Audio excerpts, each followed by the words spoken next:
Every child starts life curious. They ask why. They try. They fail.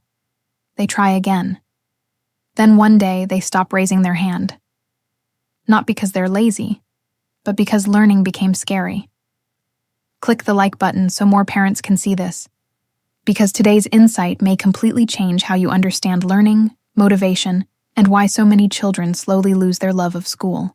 Welcome to 100 Experts on Education. Here, we explore the wisdom of great educational thinkers to question beliefs we've long taken for granted.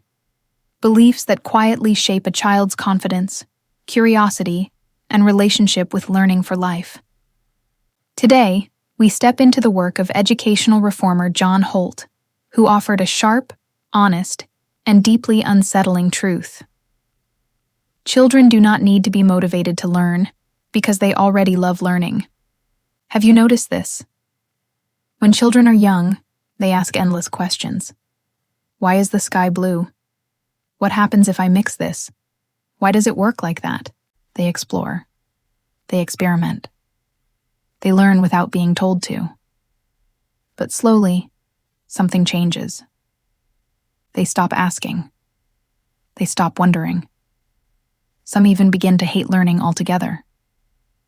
We often say, children today lack motivation. Kids don't want to learn anymore. John Holt asked a different question. When did children stop loving learning? And his answer was confronting, when education began to interfere. Holt believed that learning is not a skill to be installed. It is a natural instinct of life.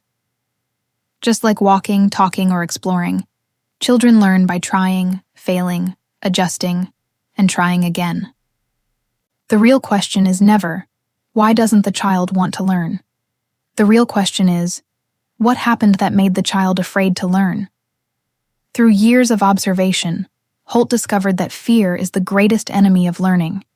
Fear of making mistakes, fear of being laughed at, fear of comparison, fear of disappointing adults, fear of being wrong. Once a child learns that making mistakes is dangerous, they stop trying. And without trying, real learning cannot happen. Slowly, learning shifts from exploration to performance. Children stop asking, "Do I understand this?" and start asking, "Is this the right answer? Will this be approved? Will I get a good grade?" They are no longer learning for understanding. They are learning to survive evaluation. John Holt said it plainly. When learning becomes performance, growth has already stopped. Over time, children learn something far more damaging than any lesson. That it is safer not to try than to risk being wrong. It is safer to stay quiet than to ask a question. That it is safer to copy than to think. And so curiosity shrinks, not because children are lazy, but because they are protecting themselves. Holt emphasized something radical. Children do not need more pressure. They do not need more supervision. They do not need more rewards, punishments, or incentives. What they need is safety. A learning environment where it's okay not to know. It's okay to make mistakes. It's okay to move slowly. It's okay to be imperfect. When a child knows, "I won't be rejected for not knowing," learning begins to return.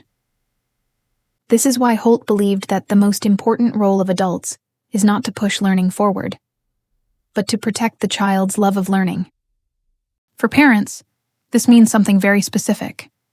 Less correcting, less judging, less comparing, less rushing, and more trust, more patience, more permission to explore.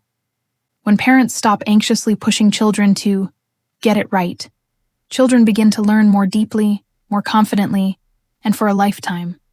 Children do not fail to learn because they lack motivation. They stop learning because they are afraid. Afraid of being wrong. Afraid of being measured. Afraid of being reduced to a score. The problem is not the child.